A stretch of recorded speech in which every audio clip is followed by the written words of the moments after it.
Myntri Tnat Pule Puthi urakam esangma ula Pynlong ye Jingiakren ya peliau jimut bat kino yalam kaseng UDP ke bakentop ya iba met ba lingdo bat iba polingdo Jingiakren Halor kecing ai jingmut Halor ka Meghalaya Education Grant MEG kabatmu ban pen keu ye kecing ai jingarap iki school karukam pen ya yeki bat kecing pen bha ye kecing tei usangma ula ong bayakani kecing ai jingmut ansapharu shabaro ki henriu phongut ki MLA ki he officer bat nong penyat school nakabenta kecing kmi benya hakabayade bad ka ILP u sangma ula banjur bakani kamdei ban kta yeki kam jingok kai perthai Henry kan phaikmat banyada nagaching wan buhai shnong bi an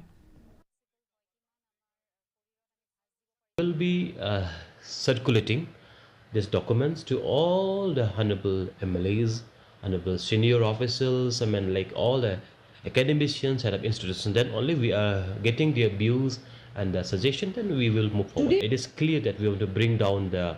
different categories of the schools and the teacher, and also to